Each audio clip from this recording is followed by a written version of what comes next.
Dr. Kaiser, an international recognized expert and author in several areas of youth at risk and child well-being, including sexual abuse, physical abuse, and emotional abuse, bullying and interpersonal violence, and child safety.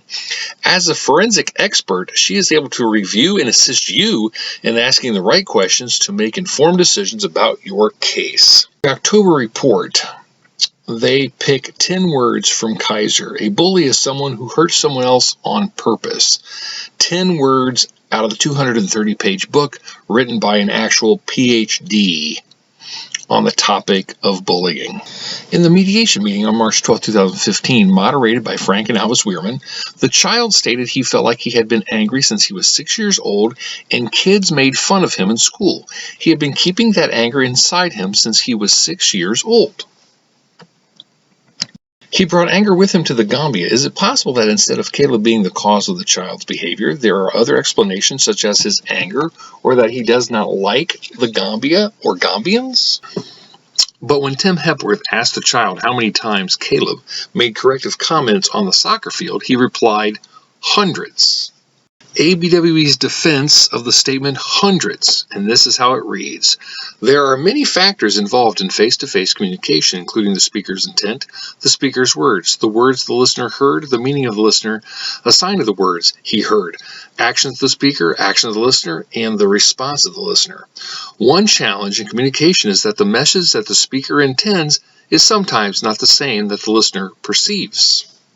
This is ABWE's attempt to gaslight us. On the one hand, the child is a PhD in self-diagnosis of their kindergarten anger. Since kindergarten, I've been angry, and my definition and meaning of that is some psychology that is sick in my head, when in reality it's a child simply saying, hey, when people mistreat you, it makes you feel angry. You get mistreated in school, I feel angry. And then on the other hand, that same PhD that can self-diagnose his anger is too daft to know he's not being treated good all hundreds of times, and that his perception is off somehow. That's the diagnosis. That's the gaslighting ABWE is doing here. Perception is creating a false impression using omission of facts or commission of false statements. I want you to look at that blank page, and we'll fill it in a minute. I want to tell you just a story. Both of my children went to a charter school, and each year they had assemblies, and they talked about bullying. My son from kindergarten to 5th grade, that's at least 6 times. My daughter from kindergarten to 9th grade, that's at least 10 times. They had discussions at school about bullying. They know what the bully is. Everybody knows who the bullies are, except ABWE. ABWE pulls out this definition out of this book.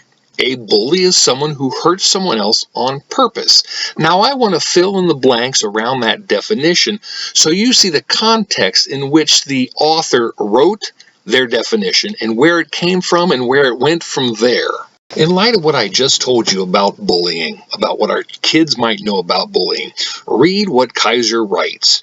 Ask your child what bullying is or who the bullies are at school.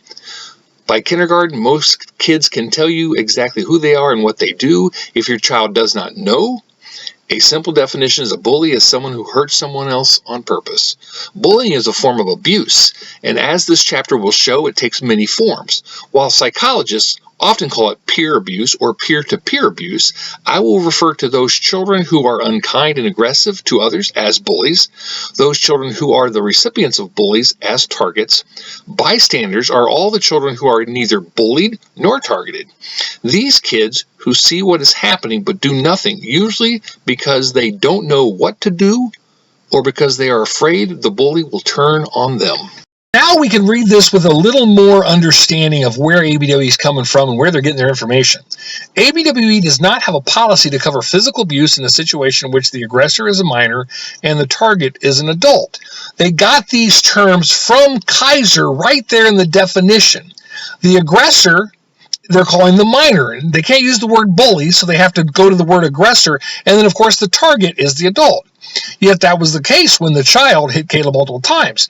There was injury right away. Caleb's back was red, and later there was a bruising on Caleb's back and side. As a result of no policy, there's no institutional process to follow in this situation. So now you understand a little more where ABWE is coming from. They're getting their information, but they're not using it based on the professional understanding. They're using it as a club, as a tool to beat the child and to abuse their privilege. One, ABWE decides the real victim of abuse was the adult. And then ABWE decides the real perpetrator was the child. ABWE decides not to define the term target.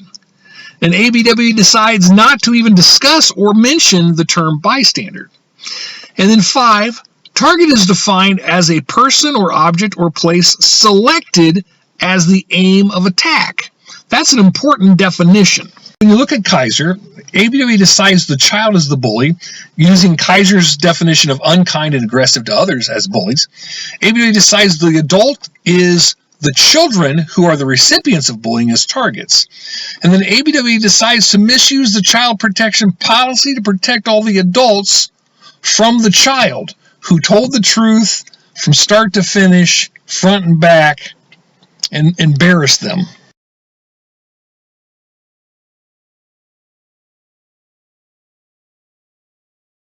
The red lettering is from Phil McMillan's letter written April 16, 2015. Phil McMillan determined several things as written down here. These are his written words. ABWE has those. No child abuse exists. Here's what he says. What I found, saw, and heard during and surrounding my 10 hours of interviews with you all led me to the conclusion that the skirmishes between the boys was not the main problem. This is a case of 2 boys not getting along and 2 dads not doing a very good job at solving the problem. The events between the boys does not, on any level, legal or practical, rise to the intensity that I saw you were feeling about it. Phil McMillan, basically regional administrator, decided there was no abuse. From anyone, anywhere, no abuse at all. So he goes on to write, when I went to the Gambia, I did not know what I would find. I had Barney's preliminary report, as well as the knowledge that you had made a report appropriately to the Child Protection Department of ABWE, since you felt that there was a violation. That's what you are required to do. So he says the real problem, his written words, is me. I ask you to do is go home earlier than planned and reassess your own spiritual foundations, perspective about ministry, and a specific anger problem that I perceive is lurking under the surface.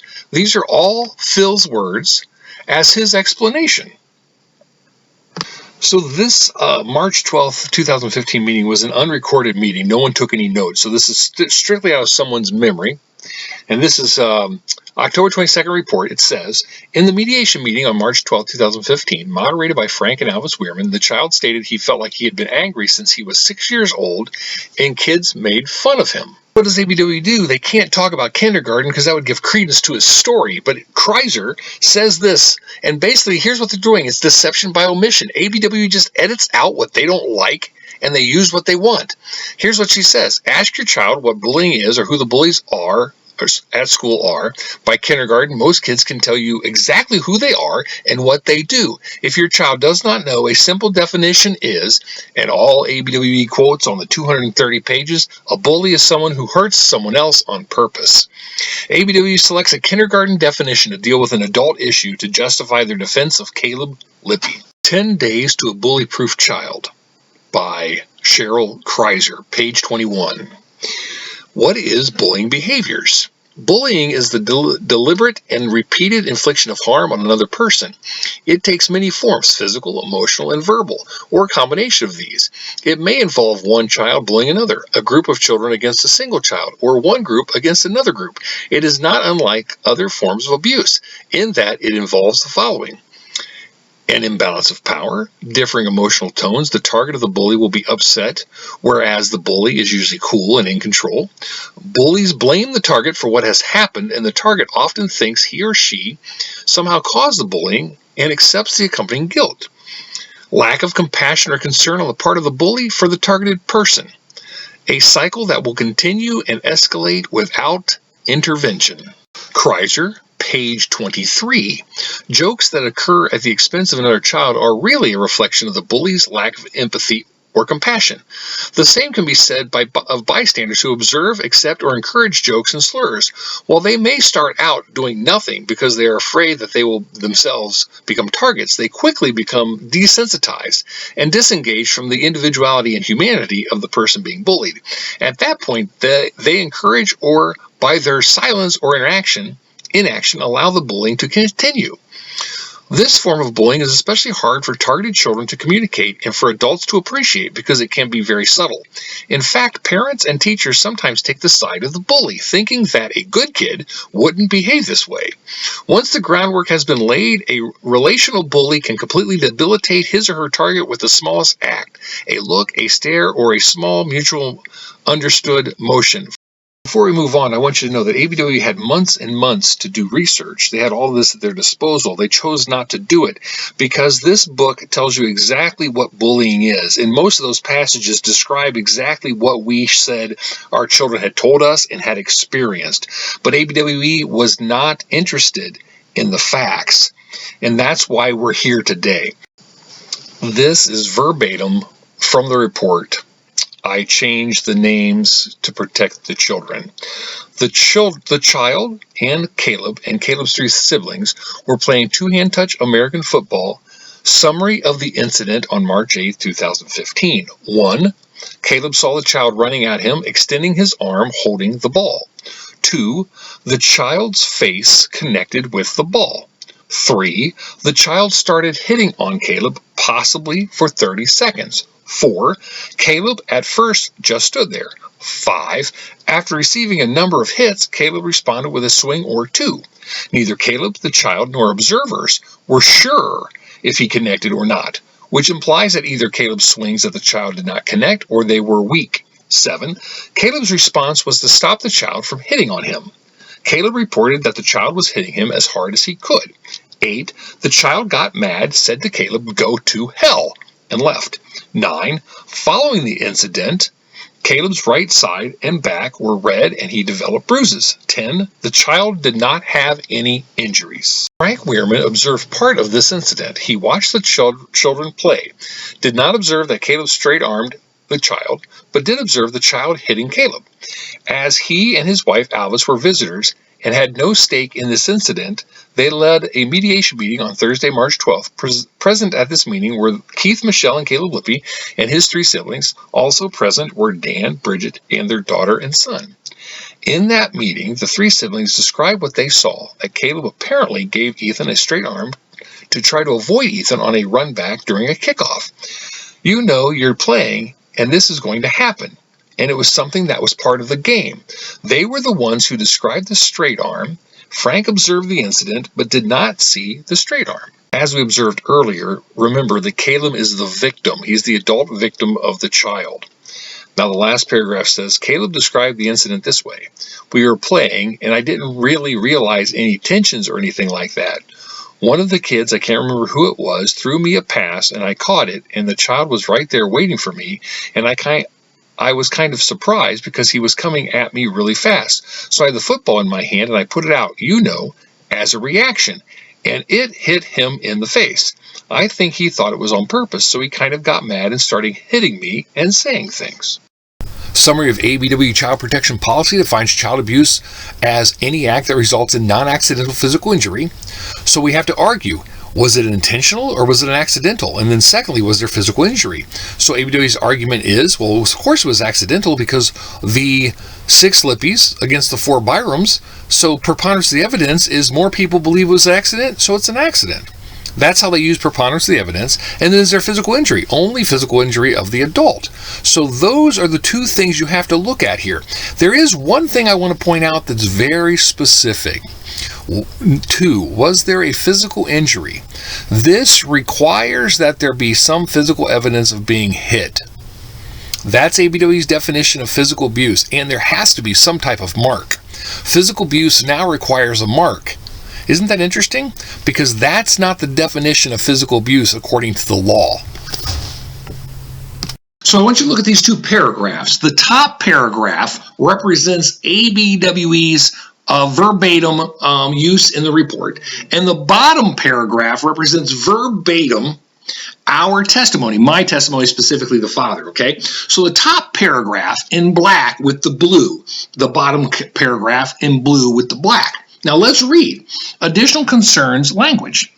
An area of irritation, notice they use the word irritation, for the Byrams was Caleb's behavior speaking Wolf around 14-year-old child and 18-year-old female Byram, who had limited abilities in language. Dan, me the father, reported that the 18-year-old female Byram specifically asked Caleb, don't speak Wolof in front of me. Caleb would play soccer with the Gambian boys on the compound and speak Wolof with them. Caleb would say something, and then they would laugh. An 18-year-old female Byram felt that they were talking about her. 18-year-old female Byram said she asked him at least 5 times over the course of the years to not do that. When asked about this, Caleb did not remember a direct request. So now let's look at the testimony. Our children arrived on the field 12 and 15, and they did not learn Wolof, the native tongue. But the Lippy kids, most of them, Caleb spoke it very well, and all the rest of them spoke it fairly well. And so on one of the occasions, 18-year-old female Byram specifically asked Caleb, do not speak Wolof in front of me, because he would play soccer with the boys on the compound, and they would be Wolof boys around, and if she was around, they would speak Wolof, and oftentimes they'd be laughing. And Caleb would say something in Wolof, and she knew it was about her, but she didn't know what he said. And she would ask him repeatedly, do not speak Wolof unless you're going to tell me what you said. I understand if they speak English, you have to do Wolof with them, but you can't make me the butt of the joke and not tell me what you said. And oftentimes he would do that. And she said she asked him at least 5 times over the course of the years to not do that. Notice the behavior. The fault is the Byrams because they're irritated. Irritated would be feeling annoyed, impatient, or slightly angry. They're irritated. The problem here isn't that Caleb is abusing his privileges. The problem is that the Byrams don't understand that to be a good MK, you speak the language, and bad MKs don't speak the language. It doesn't matter. If you want to know what I'm saying, learn the language. That's what this is about. Good MK versus bad MK. With this paragraph, with this definition, this pretty much says you can say anything you want. You just have to be able to say, well, according to Kehoe, there's all sorts of things you just don't understand when people use words. So listen to what this says. As was mentioned earlier, there are many factors involved in face-to-face communication involving the speaker's intent, the speaker's words, the words the listener heard, the meaning the listener assigned to the words he heard, actions of the speaker, actions of the listener, and the response of the listener. One challenge in communication is that the message the speaker intends is sometimes not the same that the listener perceives. Part of the issue is what 18-year-old female Byram communicated to Caleb. We cannot speak to that. And part of the issue is how attentive Caleb was to what the 18-year-old female said. We cannot speak to that. These are unknowns. Seriously, we cannot speak to this. This is unknown. An intentional misquote of the testimony of Dan Byram. ABWE's definition of bully is someone who hurts someone else on purpose. What other purpose could there be for misquoting our statements, if not to harm us? So back to the focus, right? They want to act like the focus is on soccer games with Gambians. In a situation of MKs and Gambians playing soccer, it is totally appropriate to speak Wolof. If someone speaking another language looks at me, smiles and laughs, that does not mean they're laughing at me. This is a red herring in flight.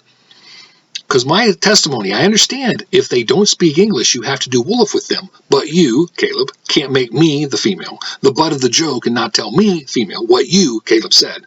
This is 100% abuse of the facts. Caleb, who's a 100% native English speaker, intentionally saying things about the 18-year-old in her presence that she does not understand. A bully is someone who hurts someone else on purpose. Deception is intentional bullying. In a situation where everyone is an English speaker, speaking Wolof when some of them do not understand it well can be interpreted as shutting some people out. Frank Weirman reported that Keith and Michelle Lippy were told at the mediation meeting on March 12, 2015, that speaking Wolof around the Byram children affected them in a negative way. Only at ABWE can you misquote actual testimony and report about abuse, defend every abusive behavior, defend rudeness as possibly not polite, and label anyone offended by rudeness as arrogant, as you'll see quickly. The issue of speaking Wolof is more a matter of politeness than of abuse. Judith Martin, a.k.a. Miss Manners, a.k.a. a journalist in her training, addresses politeness in speaking languages not understood by everyone who is present. ABWE quotes a journalist with 144 words instead of quoting the Byram testimony. ABWE believes that a journalist is an expert on bullying. ABWE believes the inestimable value and charm of diverse cultures at pizza night among 100% English-speaking teenagers, Americans, is inestimably valuable and must be weighed against the likelihood of dangerous misunderstandings. At ABWE, if we need to risk hurt feelings to help the Byram children embrace the culture, then so be it. God be praised. As I have illustrated, ABWE has intentionally misquoted our testimony, and the complaint was basically using Wolof as a tool to bully and abuse. That's what we're talking about. This is their quote. Miss Manners is well aware that all such situations refer to deep emotional issues. The responsibility to welcome strangers is opposed to the responsibility of the visitor or immigrant to learn the language of the country he or she is in. The responsibility not to exclude people who are present is opposed to that responsibility not to eavesdrop on private conversations. The need to practice must be posited against the need to avoid either showing off or trying others' patience. The inestimable value and charm of diverse cultures must be weighed against the likelihood of dangerous misunderstandings. Now, this is my testimony, ABWE's documented testimony, recorded by them, by Nancy Hepworth. I say, Caleb led the charge speaking Wolof. They made some joke. They all laughed. Our children didn't know what was being said, and they left. Go along with Miss Martin. To carry on conversations with someone who should be part of them cannot understand is rude. However, to object to others speaking another language among themselves is rude, and to assume that they must be talking about oneself is arrogant, unless they are also pointing and giggling. Oh, I guess we said laughing, not pointing and giggling, so I can understand how ABWE can misquote, once again, the tenor of the conversation and completely malign the facts. Good MK versus bad MK. Of course, the good MKs speak the Wolof language appropriately, and that's a matter of politeness, not abuse, of course. And if a good MK can't remember something, it probably didn't happen. Versus a bad MK who is irritated, annoyed or angry. We can't speak to some things because the bad MK remembered it, the good MK didn't. It means the bad MK's memory is invalid. The negative way the language affects these children. It would be rude to think they're talking about you. It would be arrogant to think they're talking about you. How dare you?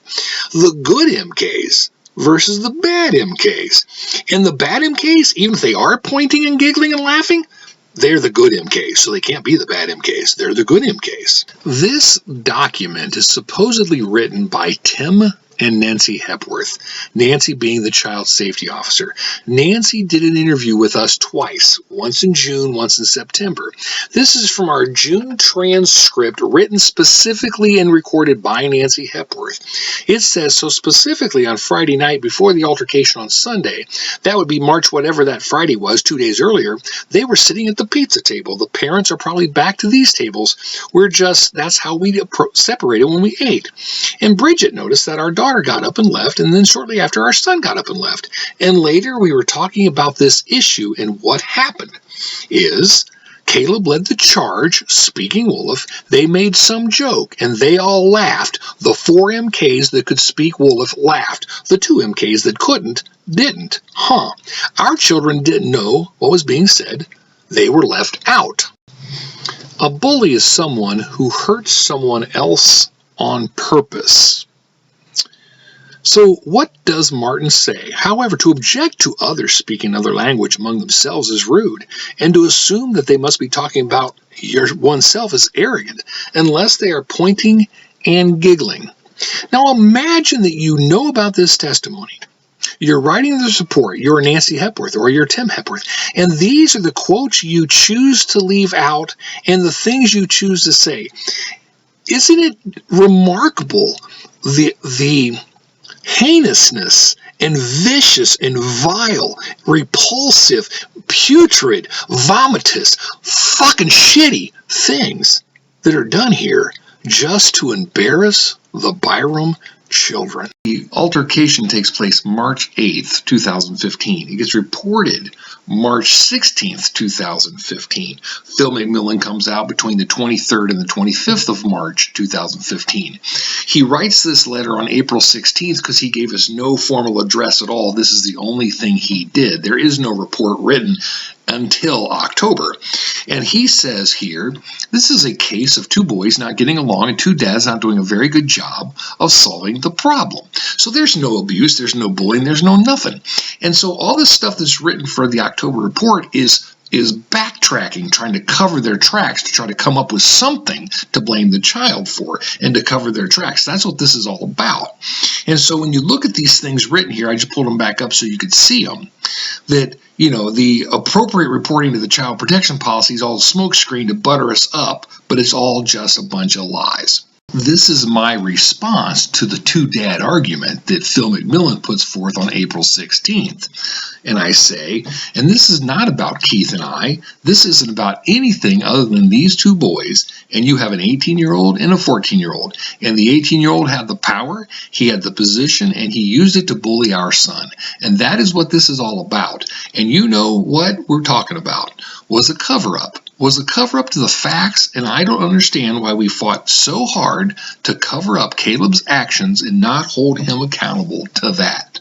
Deception is creating a false impression using omission of facts or commission of false statements. Defamation, communication to a third party of false statements about a person that injure the reputation of or deter others from associating with that person.